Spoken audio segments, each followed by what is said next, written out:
नमस्कार, मेरा नाम डीके पांडे और आप देख रहे हैं कुशीनगर समाचार। उत्तर प्रदेश में चुनाव का घमासान शुरू हो चुका है।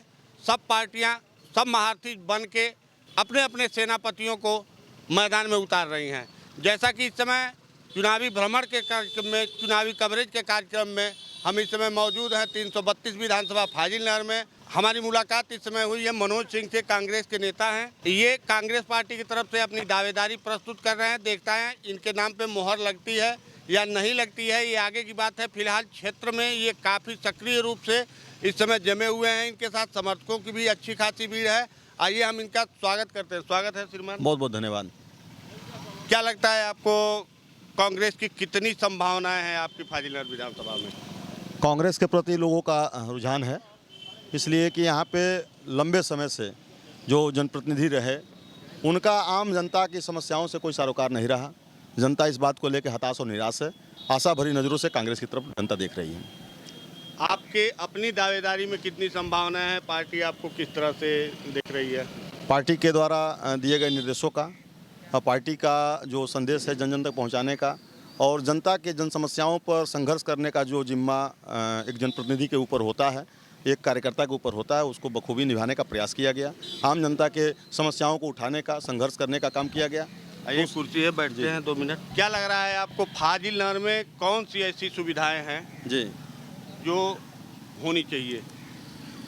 बहुत सी ऐसी सुविधाओं का अभाव है यहाँ पे जो होनी चाहिए। जैसे कांग्रेस गवर्नमेंट में अमवा में एक कोल्ड स्टोरेज बना और यहाँ बगल में गांव है उस्मानपुर, जहाँ आलू की एक बहुत बड़ी पैदावार होती है और उस पैदावार को सेफ रखने के लिए कांग्रेस गवर्नमेंट में एक अमवा में आलू फार्म बना, कोल्ड स्टोरेज बना। लेकिन जब से कांग्रेस की सरकार गई वो कोल्ड स्टोरेज में ताला लगा हुआ है, तो जिसके वजह से यहाँ उस्मानपुर में और आसपास जो लोग आलू की खेती करते थे किसान, वो आज आलू की खेती नहीं कर पाते हैं।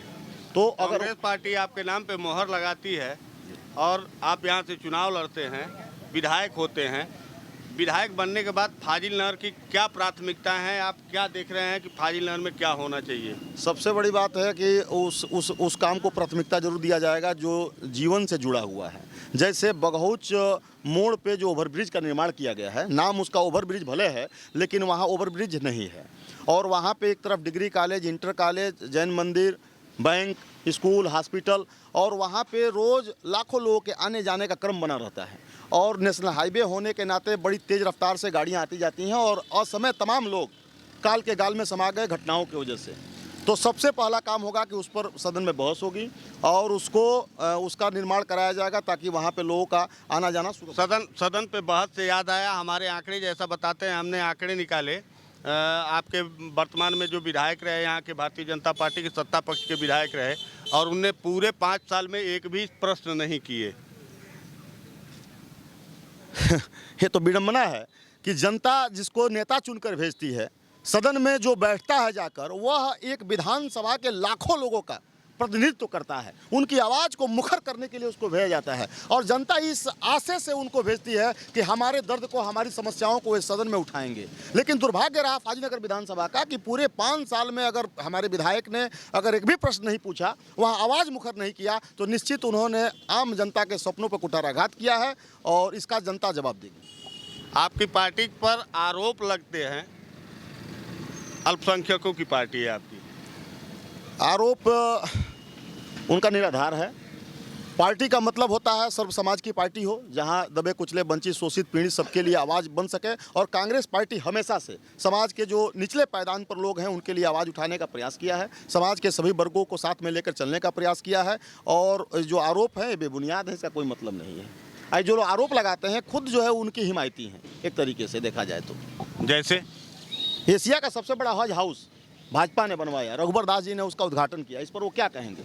उन्होंने शादी शगुन योजना के तहत उन्होंने माइनॉरिटी के लिए, मुस्लिम परिवार के लिए 51,000 रुपया शादी के लिए उन्होंने देने का वादा किया। हिंदुओं को क्यों नहीं दिया? तो एक तरीके से यह जो बात करते हैं, ये भेदभाव का काम भी वही करते हैं। कांग्रेस पार्टी किसी के साथ कोई भेदभाव नहीं करती है, सब उनके लिए बराबर हैं और जो समाज के न्यायिक व्यवस्था है उसके लिए हमेशा तत्पर रही है कांग्रेस। जनता की मूलभूत सुविधाएं, शिक्षा, स्वास्थ्य और रोजगार, आपका यहाँ फाजिलनगर में शिक्षा, स्वास्थ्य और रोजगार पे कितना काम हुआ और कितना आप करना चाह रहे हैं? यहाँ पे सामुदायिक स्वास्थ्य केंद्र है फाजीनगर में।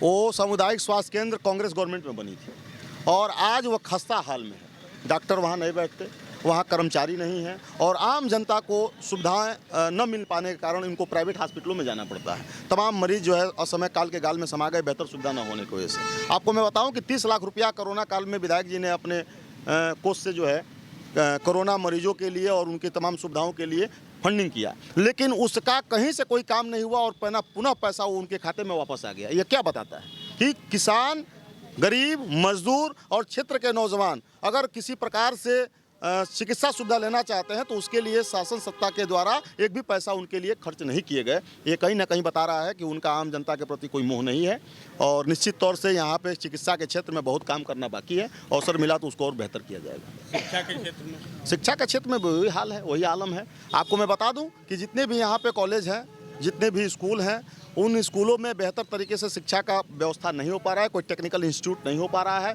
जिसकी वजह से हमारे क्षेत्र के तमाम नौजवान टेक्निकल शिक्षा न लेने के कारण बेरोजगारी के आलम से जूझ रहे हैं। अगर टेक्निकल शिक्षा का यहाँ पे स्कोप दिया जाए तो निश्चित हमारे क्षेत्र के नौजवानों के लिए एक रोजगार का कुल मिला जुला के यहाँ टेक्निकल शिक्षा बिल्कुल भी नहीं है। टेक्निकल शिक्षा अगर जो आती है तो उसमें शिक्षा और रोजगार दोनों में सुधार होगा। बिल्कुल बिल्कुल बिल्कुल। इसके लिए कहीं आपने देखा है कि कहाँ ऐसा स्थापित हो सके? बहुत जगह है सर, यहाँ फाजिलनगर में स्थापित हो सकता है। फाजिलनगर एक एजुकेशन के लिए एक मध्य सेंटर है, वहाँ पे बच्चों को लिए अगर बनाया जाए व्यवस्था तो ये व्यवस्था हो सकती है यहाँ पे। और मैं आपसे कहना चाहूँगा, किसानों के लिए एक अपने ओर से कहना चाहूँगा कि कांग्रेस सरकार में नहर बनी, ये पूरा आम आवाम जानता है, ये जनता जानती है और उन नहरों से सिंचाई लोग नहीं कर पाते हैं। अभी रबी की फसल के लिए सिंचाई का मामला था, लोगों ने पंपिंग सेट चला कर किया। मैं आपसे पूछना चाह रहा हूं, इस चैनल के माध्यम से बताना भी चाह रहा हूं और शासन से प्रश्न करता हूं कि आखिर नहर के होने के बावजूद भी अगर पंपिंग सेट से किसानों को सिंचाई करना पड़े तो फिर किसानों के प्रति उनकी क्या योजनाएं हैं? तो जो कांग्रेस ने नहर बनाया उसमें पानी तक नहीं छोड़ पा रहे हैं ये लोग।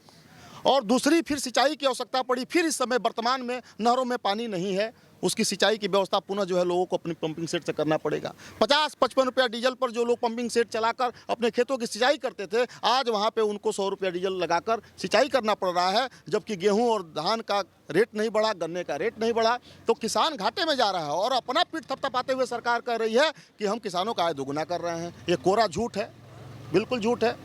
नहीं तो किसानों के लिए तो वो 5 किलो राशन दे रहे हैं, कृषि वो खेती वाला 2000 रुपये दे रहे हैं, तो उस पर बड़ा घमंड है, किसान भी खुश है। उनको तो देना ही पड़ेगा, इसलिए देना पड़ेगा कि जब किसानों का घाटा लगेगा खेती में, सांड छुट्टा घूम रहे हैं खेतों में, नीलगायें घूम रही हैं, लोगों का नुकसान हो रहा है, तो जब उनके घर राशन नहीं आएगा तो सरकार को तो देना ही पड़ेगा, नहीं तो जनता मर जाएगी, बिना खाए भूखे मर जाएगी। नमक देना पड़ रहा है। आपको खूब अच्छी तरह की जानकारी है कि किसी भी धर्म में व्यक्ति कितना ही गरीब हो जाए, कंगाल हो जाए, लेकिन ना नमक उधार मांगता है ना फ्री लेता है, लेकिन उसको नमक तक देना पड़ रहा है और मजबूर है जनता लेने के लिए। अब इससे ज़्यादा बुरा दिन क्या हो सकता है? मैं कहना चाहूँगा कि आज के डेट में किसी से पूछ लीजिए, जनता जनार्दन यहाँ खड़ी है, कि धान की बिक्री किसी का हुआ है क्या MSP पर?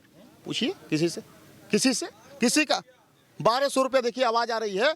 सरकार 1900 कुछ रुपया कह रही है कि हम लोगों का जो है समर्थन मूल्य दे रहे हैं, लेकिन किसी भी सेंटर पर नहीं बिक रहा है। यहीं भटई में सेंटर था, चला ही नहीं, तो लोग इधर उधर सेंटरों पर अपना दौड़े हैं, लेकिन कहीं से उनको उसका लाभ नहीं मिल पाया है। मजबूर में लोग 1100-1200 रुपया पर अपना धान बेचने को मजबूर हुए हैं। और मैं बताना चाहता हूं कि यह कृषि वाला बेल्ट है, इस क्षेत्र में लोग किसानी पर निर्भर हैं और जिनका धान, गेहूं और गन्ने में नुकसान होता हो, उनके घर की पढ़ाई लिखाई, चिकित्सा और तमाम उनके घर की सुविधाएं आखिर कैसे मेंटेन होगी? तो जब भूखमरी की कगार पर जनता आएगी तो सरकार को राशन तो देना ही पड़ेगा। तो ये थे हमारे साथ मनोज सिंह, 332 विधानसभा फाजिलनगर से, जो कांग्रेस की दावेदारी कर रहे हैं। यहाँ से कांग्रेस टिकट देती है इनको, तो ये यहाँ बेहतर उम्मीदवार साबित होंगे। अगले उम्मीदवार अगले विधानसभा के साथ हम आपसे फिर मिलते हैं। सहयोगी विकास श्रीवास्तव, कैमरामैन पंकज के साथ मैं DK पांडे। नमस्कार।